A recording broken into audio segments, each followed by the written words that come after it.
Karine Mokonzi a popoli na la Chine et popoli et sokoli saratola. En tout cas, modèle Karine Mokonzi asali ezaki momate parce que saratola tanga zana douleur ya makasi koleka. Karine azana droit ya popula na moment nyonso. Po Karine aza penza na droit a popula saratola. Mais ezalaki momate pona intérêt ya saratola te, ezalaki pona intérêt ya Karine Mokonzi. Saratola na moment oyo tozoloba mbote ba papa, ba mama, bandeko. Mbote ba rando na ba randonnette. Mbote batoyo balingaka rando na ba oyo balingaka rando te. Mbote ba jeune garçon na ba jeune fille. Mbote bana mike na ba bébé. Mbote ba Sainte Anoirite, Sainte Thérèse, Sainte Ingrid Kabongo. Bandeko foko yeba yango. Karine Mokonzi attaque o ezalaki contre saratola. Karine Mokonzi azali na droit azana priorité attaquer saratola na moment nyonso na air nyonso na situation nyonso. Donc Karine Mokonzi aza atana foti moko te kotake saratola. Mais siko ezalaki momate, mais ezalaki momate pona Karine Mokonzi te, mais ezalaki pona intérêt saratola te, mais ezalaki intérêt ya Karine Mokonzi. Bien sûr Karine Mokonzi pona kotake saratola azana posa ya kozela moma kitoko to ya mabete. Eza volonté na ye ndenga kolinga. Parce que saratola ataka Karine Mokonzi. Ataka ye, donc Karine Mokonzi azana droit ya kosala revanche tina tangu akolinga atika atiki. Soki pa linga memango na kikoko akomema. Mais ekozala kaka saratola ye moko te na niki menga bisika za foyeba azana nyongo ya Karine Mokonzi ya rando en tout cas akokozwa ngo pe tibokoko. Mais soki na lobi Karine Mokonzi ezalaki momate parce que saratola tango azo sentir douleur ya makasi, a sentir douleur ya makasi. Donc, oyo Karine Mokonzi yako bakisila ye, ezali teki douleur ya makasi koleka oyo azo sentir. Alors, lokola saratola azo sentir douleur ya makasi koleka ba douleur oyo Karine Mokonzi aye pote apesa ye elakisi boye. Elakisi Karine Mokonzi douleur oyo apesi saratola. Saratola a sentir yango te po azana suka ya ba douleur oyo yo abombango pendant 21 ans. Azana suka ya ba douleur oyo aleli. Azana suka ya ba douleur oyo akanisi bomwana na ye. Azali na suka ya ba douleur oyo akanisi mama oyo abota ye, mama oyo asalaki nyonso pona ye na mokolo mama oyo yakufaki. Elingi koloba tango Karine Mokonzi akopopula na la Chine nyonso obakisi ba papa robot, en tout cas saratola akosentir rien du tout. Akosentir même pas douleur, akomona rien. Donc akotia même pas cas. Au contraire, akopesa Karine Mokonzi raison ndenga popoli. Pourtant mususu eko aider ye a diminuer douleur wazanango. Bandeko bokomona ngo drôle mais ça bongo. Ezali bongo. Yango bomona ka ba moto mususu. Esenga ka babwakela ngo ka moto te, mais senga fo bakisa moto po moto ngo esila mbala moko oya makasi ekoma kote mususu te. Bomona ka bie bazamba mususu zika. Ba yeba kati matiti o kote moto na ekoti te. Ba pelisa ngo eziki avant. Tango moto wana munene koya ekomi kote matiti wana matiti ezate. Moyeke ne pena bandako ezate. Posi batumbaki yango na moto mususu avant moto wana ya pona risque. Ndenge moko Karine Mokonzi tango apopoli saratola wana elakisi abakisi douleur. Abakisi douleur te mais alongoli douleur. Yango wana Karine Mokonzi soki alingaka take saratola po longola douleur, mwandamba douleur asali bien. Mais soki alingaka attaquer contre comme revanche, en tout cas Karine Mokonzi asali rien du tout. Po pambate biloko wana ekoti Saratola te, asentir yango te, amoni yango kutu te. Parce que soki nga papa robo na lobi eza bongo pambate ngai nde papa Rando, mutu alingaka Rando oyo alela Rando. Oh Rando, Rando, Rando Zanguya, Rando, Rando Zamapamboli, Rando, Rando Ekumbama, Rando Elengi, Rando Sukali, Rando Gu. Mais Karine Mokonzi na Saratola, Rando oui ezali. Karine Mokonzi asalaki lokote, azongisaki penza te, même atazongisi, mais ako décider soka ko tika Saratola kan. Ako décider soka ko tika Niki Menga kan. Na bino pe ba oyo mususu nanu batangi kombo na bino te, Karine Mokonzi nandimi da ko tika bino. Ako tika bino te ma réservaka parce que ako salaka Rando chaque semaine te, chaque jour te. A réservaka a bombelaka bino. En plus, tant à populaka, à betaka, ba bombe moko ciblé. A betaka ba rando moko ciblé. A kalikila ango bien pa, a tindi kotoyo, a beti kotoyo, ezo panza na mayele. Yango wana Karine Mokonzi ezalaki momate. Mais bon, ngana za Karine Mokonzi te yemoko ko le stratégie na ba chinois na ye ayebi soki za momate. Nga papa robo na lobi kaka na modèle ye stratégie ya Rando. Mais bandeko boyebi na kati ya Rando, mutu na mutu a dépendraka selon force na ye, selon armée na ye, selon bateau azana bango. Alors Karine Mokonzi azana Chine, azana la Chine populaire, ayebi ndenge ageraka biloko na ye.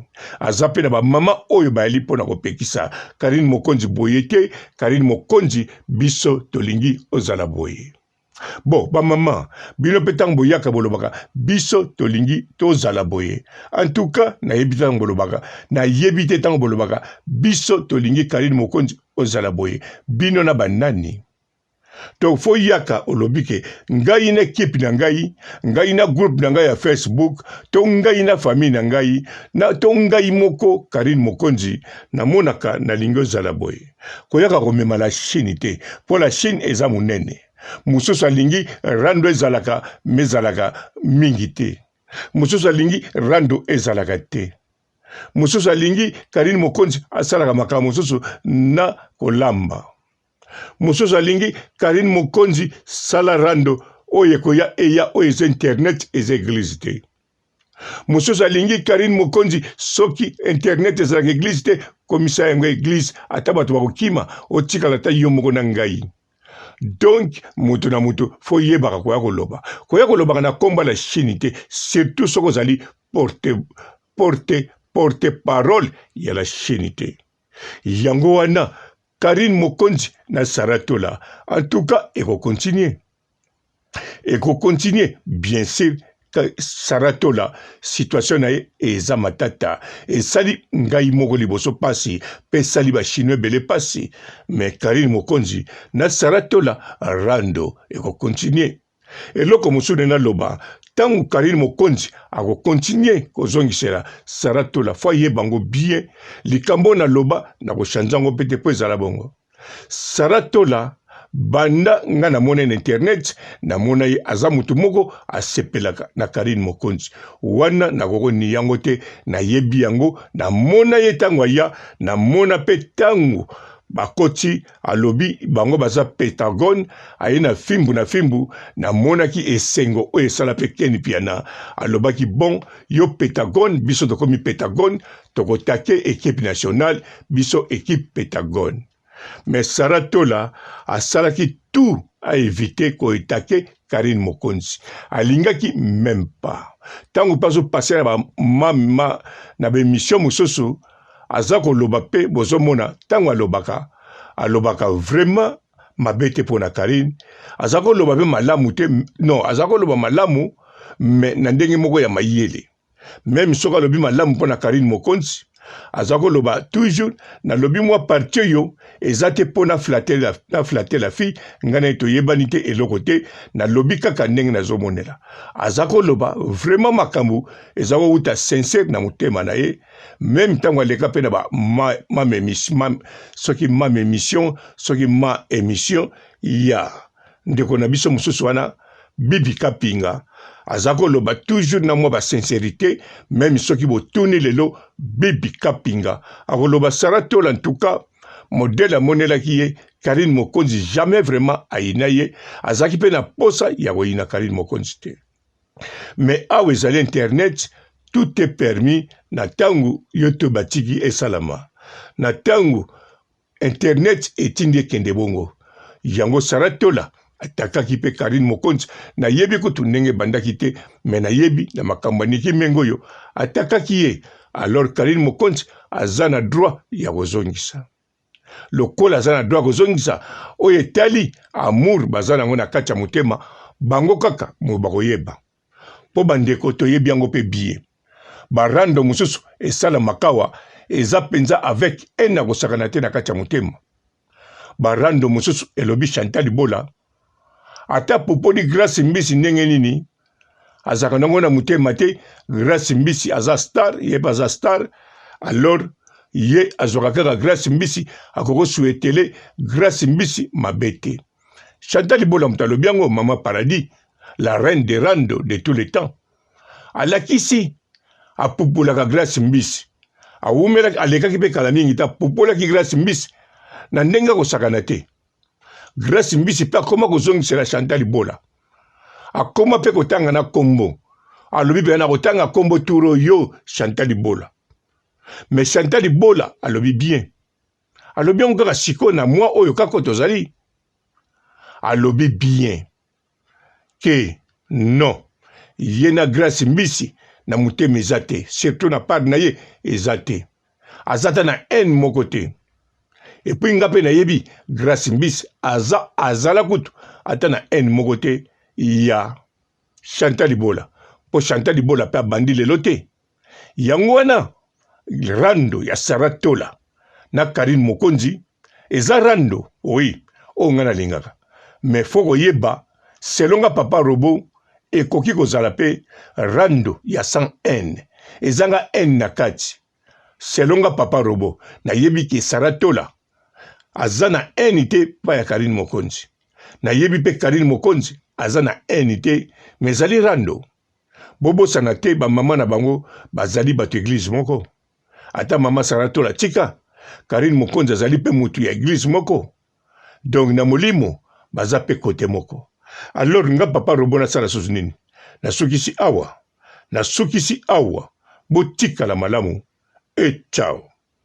Bonjour fidèles internautes de www.elengiakomba TV. Bonjour, bonsoir, balandi nyonso ya Elengi ya Komba. Congolaise TV. Belé partout dans le monde, partout où vous êtes, partout où vous êtes, Elengi ya Komba TV vraiment. Bonjour, bonsoir, on va abonner bafa nyonso ya Elengi ya Komba Congolais TV. Bonjour à mon boss, on a appelé ça vraiment un pandi. Bonjour à mon boss, JP Kiama. Je salue mon boss Balobi, boss de boss Babi, JP Kiama. Bonjour la Elengi ya Komba Congolais TV vraiment. Ramon Lazana, chaîne de chaque topo, il y a boss de JP Kiama, et boss de boss yani amayandanje. Donc on va s'entendre le lazaki. Ya boss na biso JP Kiama nzambe na ngai ba boss bazali ba boss bazali JP Kiama le boss des boss. Napesi d'abord bonjour tebe mbote belé na mo boss JP Kiama wana na koza ngisaote donc na ko lekati sana napesa mo boss JP Kiama boss des boss. Bonjour fidèles internautes de www.elengiakomba TV. Bonjour, bonsoir, balandi nyonso ya Elengi ya Komba. Congolaise TV. Belé partout dans le monde, partout où vous êtes, partout où vous êtes, Elengi ya Komba TV vraiment. Bonjour, bonsoir, on va abonner bafa nyonso ya Elengi ya Komba Congolais TV. Bonjour à mon boss, on a appelé ça vraiment un pandi. Bonjour à mon boss, JP Kiama. Je salue mon boss Balobi, boss de boss Babi, JP Kiama. Bonjour na balinga kelengi ya combat congolais TV vraiment ngamona zana chaîne na ça kitoko ya boss na so JP Kiama ta ay boss de boss ya ni ya danger donc ba ça tolo la zaki bu ya boss na biso JP Kiama nzambe na ngai ba boss bazali ba boss bazali JP Kiama le boss des boss. Napesi d'abord bonjour te ba mbote belé na mo boss JP Kiama wana na kozangisa ote donc na ko lekate sana napesa mo boss JP Kiama boss des boss. Mbote belé partout dans le monde, partout où vous êtes, partout où vous êtes, Elengi ya Combat TV vraiment. Bonjour, bonsoir na ba abonné ba fan nyonso ya Elengi ya Combat Congolais TV. Bonjour à mon boss, on a appelé ça vraiment un pandi. Bonjour à mon boss JP Kiama. Je salue mon boss Balobi, boss des boss Babi JP Kiama. Bonjour na balinga kelengi ya combat congolais TV vraiment ngamona zana chaîne na ça kitoko ya boss na so JP Kiama ta ay boss de boss ya ni ya danger donc ba ça tolo la zaki bu ya boss na biso JP Kiama nzambe na ngai ba boss bazali ba boss bazali JP Kiama le boss des boss. Napesi d'abord bonjour te ba mbote belé na mo boss JP Kiama wana na kozangisa ote donc na ko lekate sana napesa mo boss JP Kiama boss des boss.